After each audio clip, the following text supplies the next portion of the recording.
right, yo everybody, here's another episode of the Mind Body Marathon. And on this episode, it's going to be a solo journey with me, Dr. Leo Kormanik. Going to be talking about fascial freedom or fascial health. Basically, this is something that I have a consistent conversation with my patients, and it's a topic that I've explored quite a bit in terms of looking over research and trying to put together a protocol for everybody to easily have fascial health. And so let's kind of just start with the basics. Fascia is pretty much the connective covering of all of the body, right? So there's, you have your skin, and just underneath your skin is a dense layer of your superficial fascia.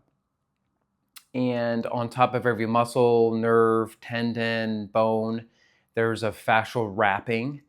And one of the ways to sort of think about the way our fascial system is designed is we're sort of blown up from the inside out.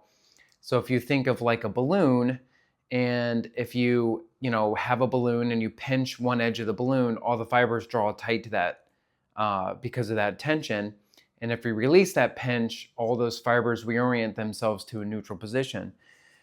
The same thing sort of happens in the body, where if we have any fascial restrictions, maybe it's like deep in the hamstring or deep in the calf, then basically that will draw tight the tendons around it, the nerves around it, and you're just going to get less function.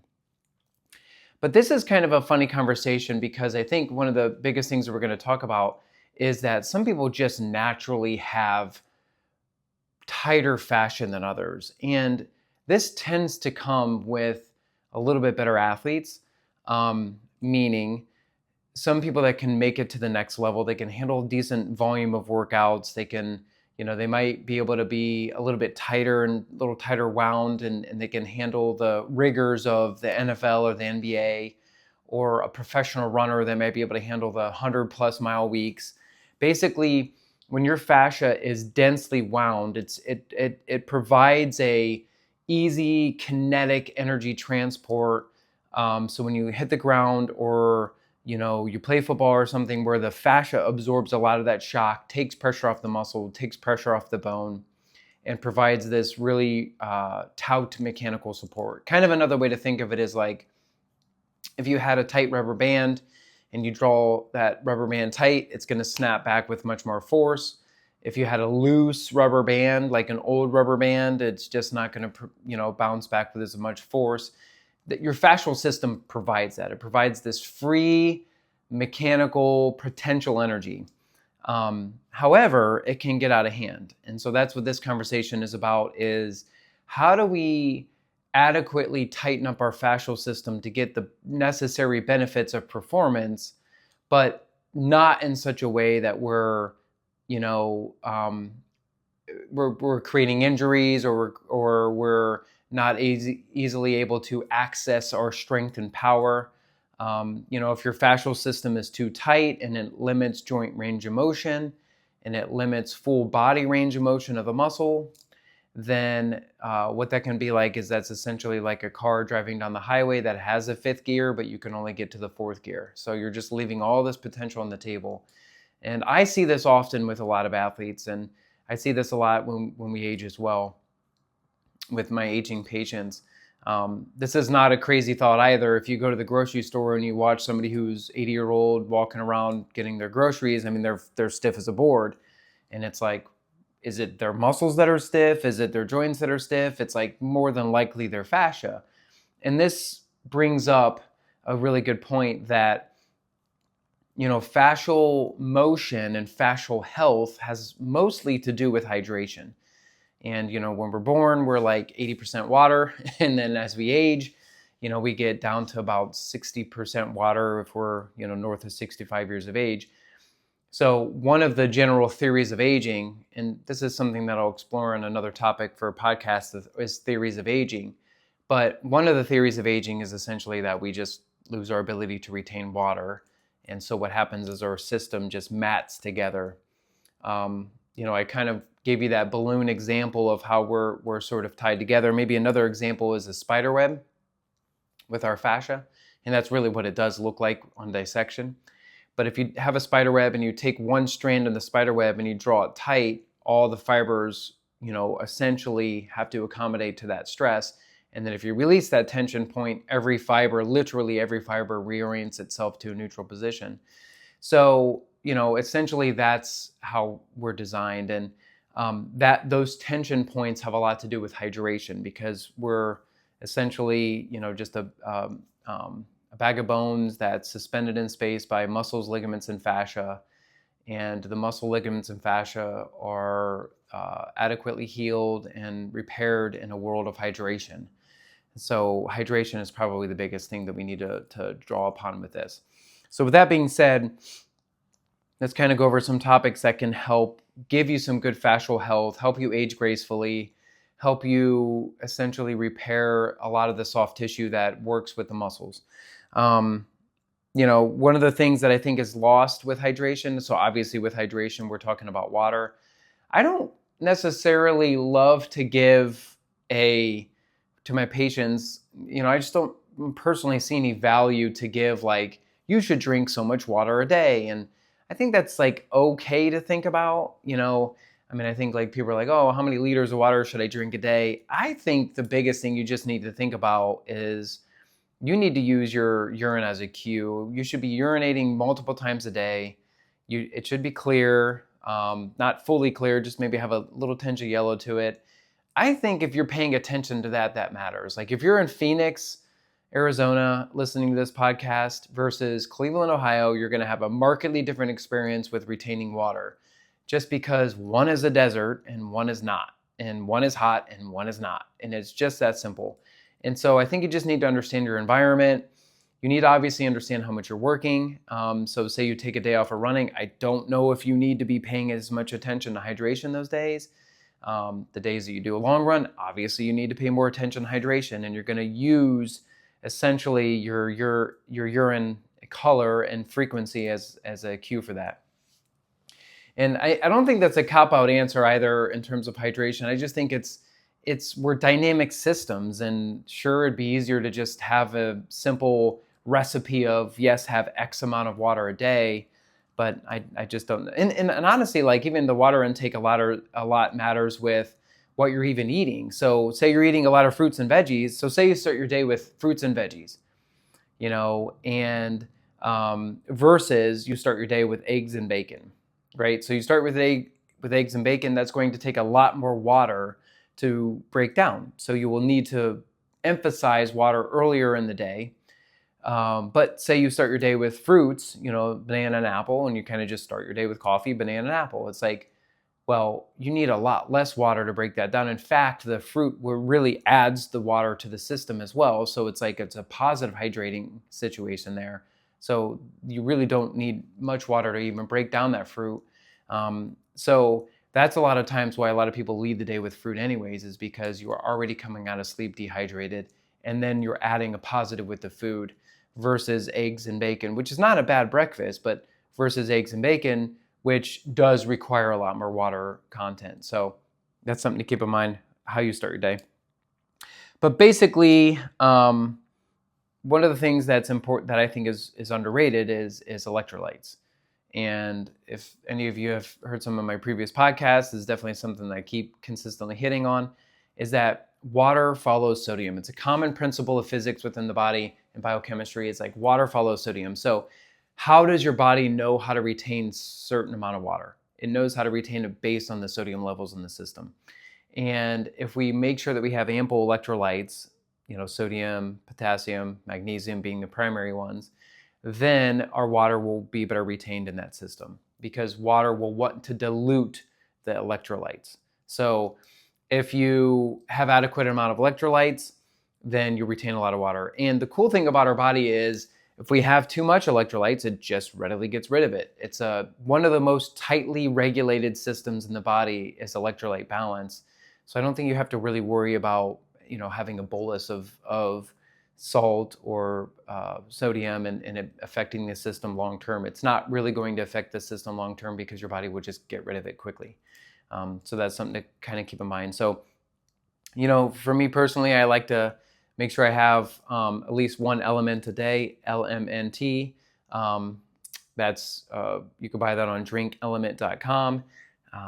And basically, I love this product because it has the exact ratio of sodium to potassium to magnesium in the blood. Anyways, you get the sodium in the system, you better retain the water. What that does is the sodium will leak into the extracellular matrix, which is mainly fascia. And when you get into the extracellular matrix or the fascia of the muscle or the bone, then you're going to make sure you have ample hydration in that. And it's pretty wild. So say you go in and you do a marathon and you're slightly dehydrated, well, your bone is now more frail. Your muscles are now more frail. Your fascia is more frail. It will break down easier. So a lot of times if say you go out on Saturday night, you go out drinking, you go wake up Sunday morning, go for a long run, that's not a great scenario, right? So that's a scenario where basically your body is much more frail. It's much more likely to get injured because you just don't have adequate hydration at the exact level of where the mechanism of injury would be, or where the trauma, the micro trauma would be. So that's kind of an interesting concept. So just hydration by far is the biggest thing that we need to pay attention to. There's hyaluronic acid that bathes the fascia. So when we look at if you just look at like a general, dissection of fascia, like I said, it looks like a spider web. But then, around that fascia, you have to imagine there's acids and waters and things like that keep it hydrated. And fascia really responds to heat. And the hyaluronic acid temperature matters a lot. So that's why when I'm treating in the clinic, I'll do a lot of things to keep my treatment room warm. I have my tools and instruments warm. I basically want to just make sure that I get the patient kind of the fascia loose and warmed up, and you're going to get a markedly better release with that. So that's definitely something to consider, as well as heat plays a role. We'll address this a little bit later as well. Getting back to the nutritional aspect of it, because I just kind of wanted to explain the hyaluronic acids, which that's kind of the next point we'll get into with healthy fats and protein. So basically, if you are one of those individuals that is tightly wound, you just constantly feel like you're saran wrapped. You constantly feel like you can barely move your muscles, you can barely move your hip, your knees. You just feel tight constantly. One of the things you can do before exercise that helps, and this is a nice hack here, is you can take, most of the studies show up to 10 to 15 grams of collagen about 45 minutes to 1 hour before you exercise with some vitamin C. So at least 50 milligrams of vitamin C taken with that collagen. So vitamin C is a nice cofactor in repairing collagen. The fascia fodder, or the fascia raw material, is collagen. Essentially, that's what it is. It's collagen. And so when we want to have nice, healthy looking faces, we want to have nice, healthy looking skin, nails, hair, that's why collagen is much more popular these days. It also has a marked influence on your fascial integrity. And so taking some collagen before you exercise, about an hour, 45 minutes to an hour, and taking some vitamin C with it, 50 milligrams, and about 10 to 15 grams of collagen, is going to be phenomenal for performance and helping to stave off injury. So say you have like a tight muscle, hamstring tendon issues or Achilles tendon issues, or even a disc issue in the back, which is also mainly collagen. If you play by this rule, then you're going to make sure that you have ample material around to repair the body from the micro damage of the performance. You also want to make sure with protein intake, you want to make sure that you're getting 1 gram at least per pound of body weight per day. If you're a high performing athlete, you should definitely, like you're training for a marathon or something like that, you should definitely take 1.5 grams of protein a day per pound of body weight. So that's really important. If you are basically 150 pounds, then you're going to basically take anywhere from 200 to 250 grams of protein a day is going to be really important for that. So the other thing that I wanted to talk about with regards to fascial health and nutrition is omega-3 and omega-6 ratio. So this has a lot to do with regards to understanding, your general inflammatory levels. So basically, omega-6 fatty acids are readily available in diet with, poor oils, like corn, soybean, canola, sunflower oil, like these kind of oils that are very common. Like if you go to a fast food restaurant, they're just cooking with these kind of oils. This is going to increase your omega-6 in the diet, which is not good. That increases inflammatory levels. It works along that pathway. Obviously, a lot of us have heard about omega-3 fatty acids, which does fight inflammation. It fights it in this ratio of like good fats versus bad fats. So you want to make sure, if you're one of those individuals that's really focusing on your fascial health, to take a decent amount of fatty acids, omega-3 specifically, which that's going to be, salmon, sardines, some different nuts like chia, walnuts, things like that are going to have a lot of omega-3s. And then you want to avoid crappy fats, crappy oils, and you want to get good healthy oils like olive oil and avocado oil and things like this are going to be a little bit better for you, a lot better for you relative to poor oils like canola or sunflower or corn or soybean oil, very bad oils. So this ratio matters a lot because it determines the amount of inflammation at that local level with the fascia. And if you have high inflammatory levels in the body, then the fascia is just going to be very sticky. It's going to stick together and mat together. So you kind of want to think of fascia also like pieces of paper that are sort of stuck together. Like if you put a piece of gum in between a piece of paper, now it can't slide. That would be the hyaluronic acids, really responded to temperature, really responded to health of the tissue.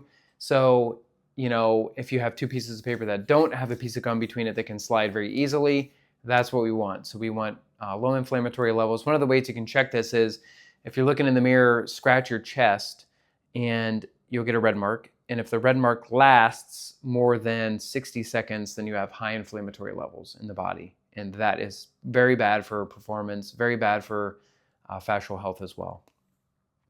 You also want to make sure that you're cooking wet, not burnt. So if you're cooking meats, make sure they're grass-fed, obviously, make sure they're healthy, make sure they're organic, but also make sure that you are cooking wet. So that basically that the meat's not burnt or charred. That's going to basically be very bad. It's going to increase a lot of inflammation in the body. I don't necessarily think eating meats is bad. I think a lot of the times the way the meats are prepared are bad. So if you have like beef jerky or something like that, that's just a very poor source of meat.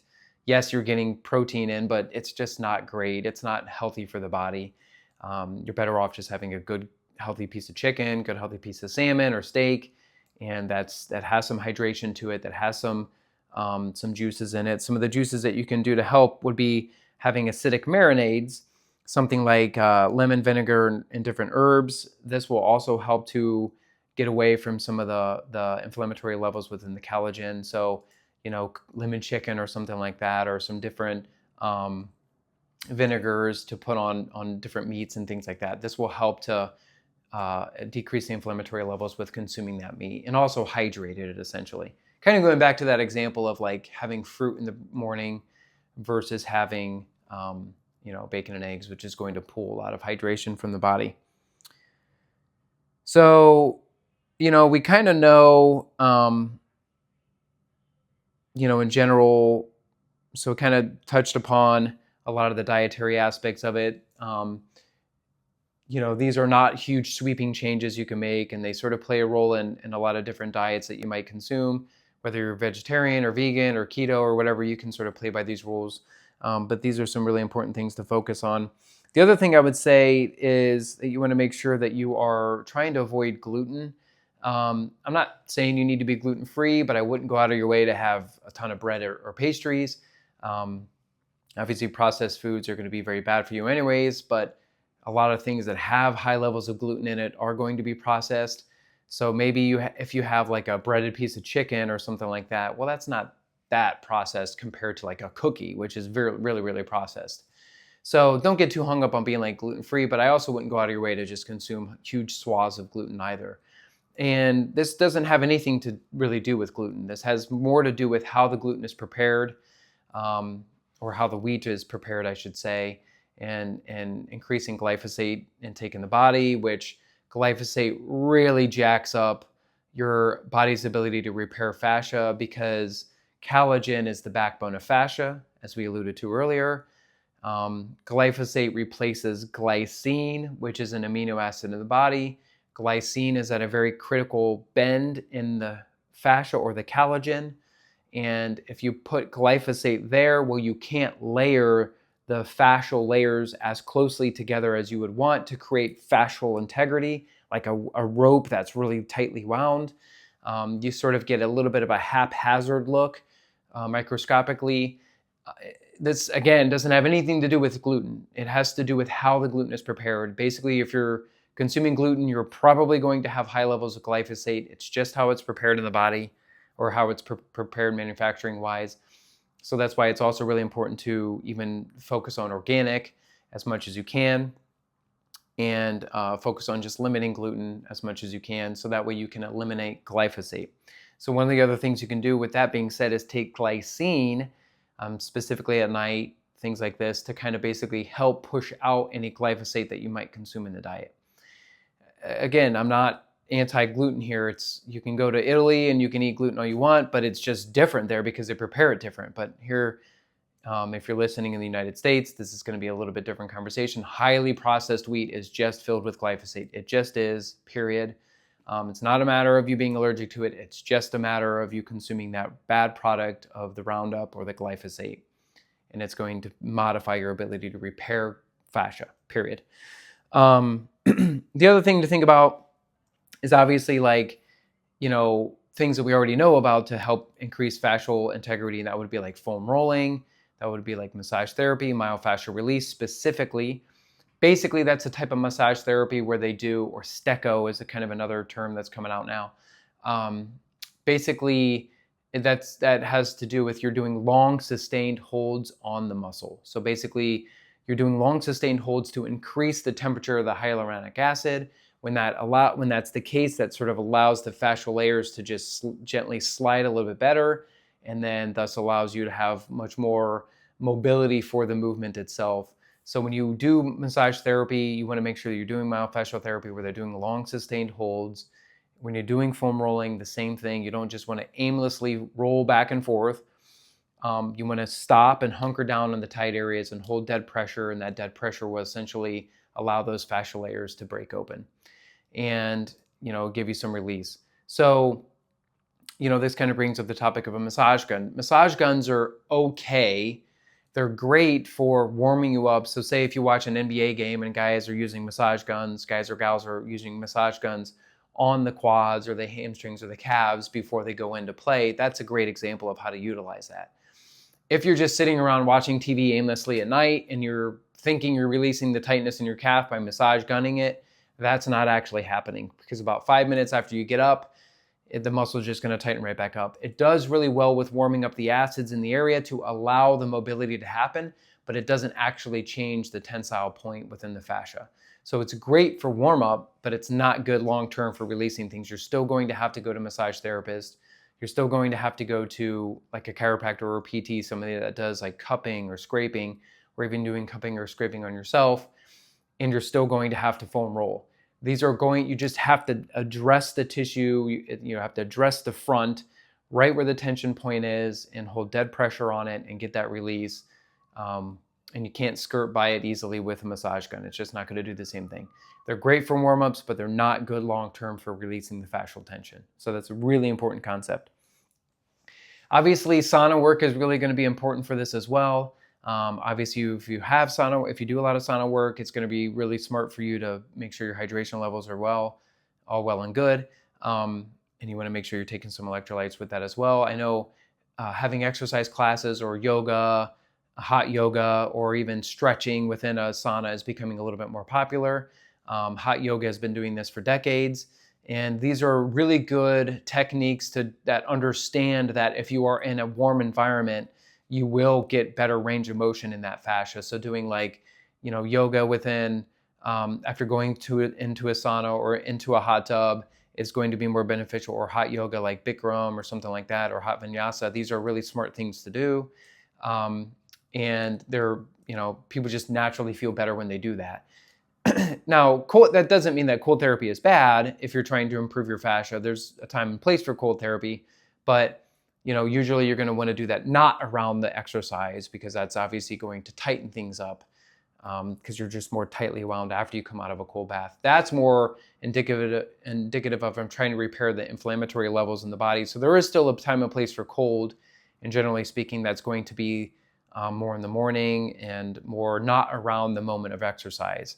So that way you can help with the inflammatory levels, but not compromise the performance of warming up the hyaluronic acid and warming up the fascia. So I feel like we kind of touched upon a lot of really good topics here on the YouTube page, on our YouTube page, Running Rehab. We have a lot of videos on how to cup and scrape on yourself. So if you're out on a run or you're doing a workout and you notice some areas are tighter than others, then spend some time actually scraping and cupping and going through some things to get that to release. But I think that true fascial health plays the diet and hydration and playing more lifestyle factors plays a much larger role in this than we previously thought. And with my patients, we've just noticed a ton of benefit with actually taking a comprehensive view on how to age gracefully and how to keep performing at a high level as an athlete by addressing a lot of the lifestyle factors that were aforementioned in this episode. So if you have any questions or concerns with this, obviously reach out and give us your feedback and let us know what you think.